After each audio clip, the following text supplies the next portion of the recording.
For almost 50 years, the Volkswagen Golf GTI has been the definitive hot hatch. Even in its weaker moments, it's still been the standard by which others have been judged. But it's never faced anything like this before, the supercar scaring MG4 XPOWER. Its electric drivetrain offering unprecedented performance in this segment. So the very simple question is it better than the Golf GTI? Let us know your pick in the comments below, and while you're there, like the video and subscribe to the Car Sales channel. Alright, so the easiest way to do this is probably top trump style. Compare the facts and figures of each, see how they stack up inside, and then, most importantly, discover which is the best to drive. So, let's get into it. You can currently get a 2023 Golf GTI for a touch over $55,000 drive away, while stocks last. A good deal considering for 2024, pricing increases to $56,000 plus on-road costs. That's still cheaper than the MG though, which lists at $60,000 plus on-roads. However, the MG is the clear winner in terms of warranty and servicing. It has 7 years of cover to VW's 5 and only requires a visit to the dealer half as often. VW offers a 5-year servicing plan, which is worth considering as it saves almost $900, but the same money almost covers the MG scheduled servicing for a decade.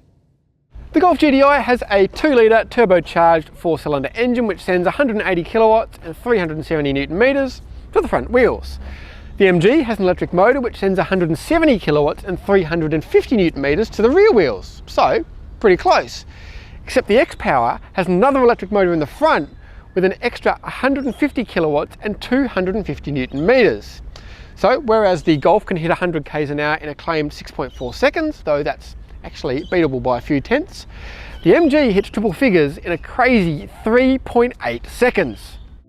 Power aside, both have the usual hot hatch upgrades: better tyres, sportier suspension, though only the Golf has adaptive dampers, bigger brakes and body adornments. Make up your own mind as to which looks the best. We'll start inside the MG4, where you'll find a minimalist interior, but with the XPOWER being based on the higher grade Essence, there is still a decent amount of equipment. There's heated electric seats, a heated steering wheel, part leather upholstery, wireless phone charging, this little digital instrument cluster and a bit of orange stitching. Also plenty of storage thanks to the lack of centre console, a USB A and C port and big door bottle holders. There's nothing in here that's going to blow you away, but it's also perfectly functional. The infotainment has wide smartphone mirroring, digital radio, plenty of features, but also can be a bit frustrating to use.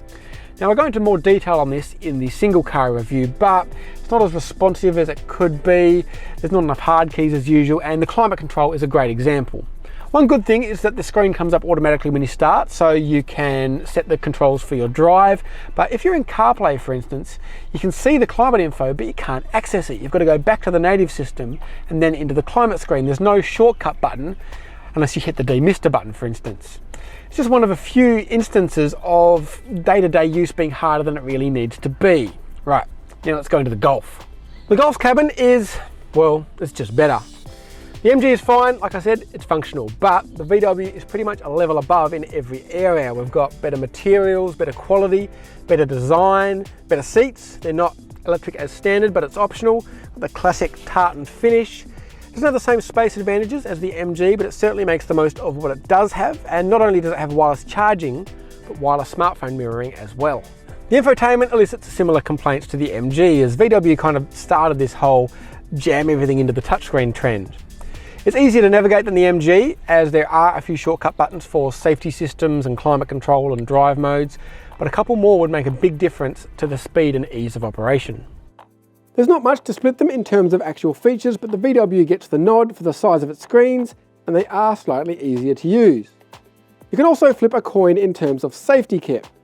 The XPOWER doesn't share the regular MG4's and the Golf's 5-star NCAP rating, but it's difficult to see where it would fall short, as both have every active system you can imagine, though the VW's lane keep assist is a fraction more oversensitive than MG's.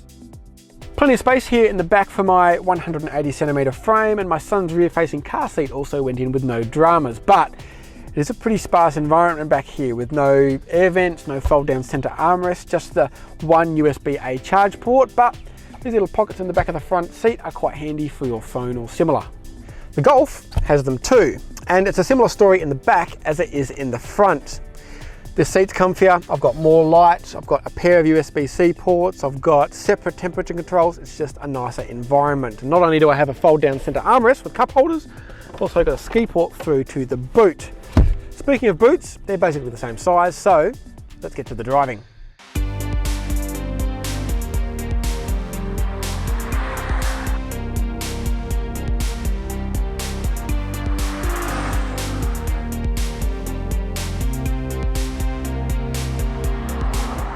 Depending on how much experience you've had with fast cars, your first full throttle moment in the XPOWER will either make you scream or laugh, but either way you'll almost certainly swear. This thing is so fast, especially off the line, where it spins all four wheels briefly. That 3.8 second 0 to 100 claim is absolutely believable, which is a preposterous level of performance for this money.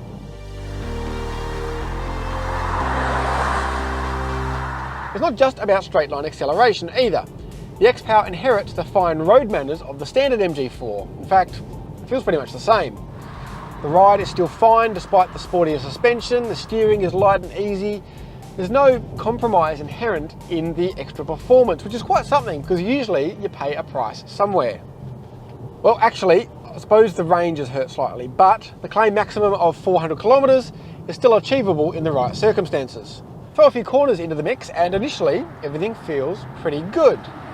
There's some body roll and you can sense there's a fair bit of weight here. The XPOWER is around 1800 kilograms, but the steering is accurate enough, the brakes feel strong, and there's always that acceleration. Ask a few more questions though, and you don't always get the right answers. There isn't enough communication from the steering. In a car this fast and heavy, I need to have a better idea of how much grip is left at the front end, and too often the XPOWER leaves you guessing. The dual motor integration is also pretty crude. The front wheels spin scrappily rather than power being directed to where it can best be used. On a similar note, the power level seems to vary constantly. I'm not sure whether it's ESP intervention, temperature management, something else, or a combination. Sometimes you feel to have 320 kilowatts, other times closer to 220. In summary, up to a certain point, the MG is very impressive, and when it's at full power, it is phenomenally fast. But how does it stack up against the GTI?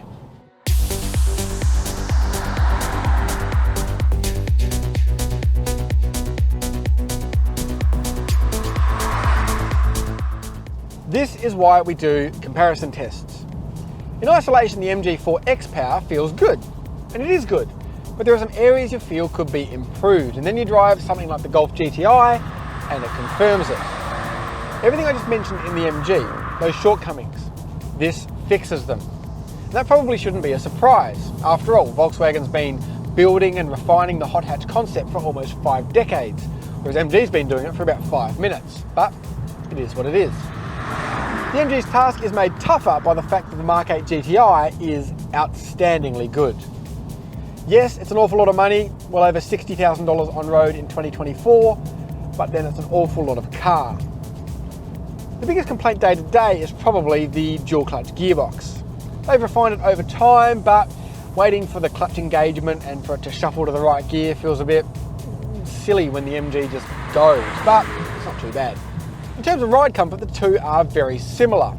The GTI might actually be a touch firmer, but it's also more polished. There's a greater sense of control, which might be just a function of it carrying almost 400 fewer kilograms. But control is the key word really. I've got more communication through the steering, I've got more grip, more confidence, and that in turn makes it more fun to drive. One thing the two cars share is front traction limitations. Even though it's now got a proper diff, you still have to be patient in the GTI to get all the power to the ground, especially in the wet.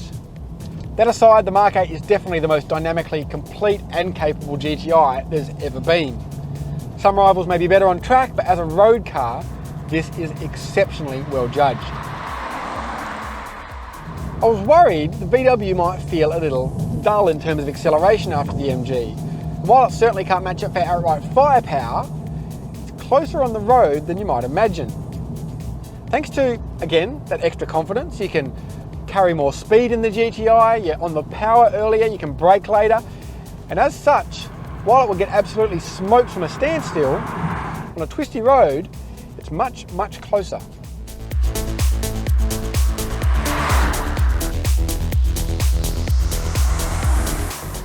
The Hollywood result would be the plucky MG underdog toppling the mighty Volkswagen, but as you've probably surmised by now, it's a relatively untroubled victory for the GTI.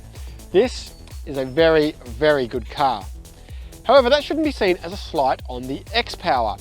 As I said in the single car review, viewing it as a hot hatch is probably a mistake. What it is a great daily that has supercar levels of acceleration, and I think that'll make a lot of buyers very happy. And maybe the next one will topple the GTI. Thanks for watching. If you've enjoyed this video, please give it a like, subscribe to the Car Sales channel, let us know any comparisons you want to see in the comments below.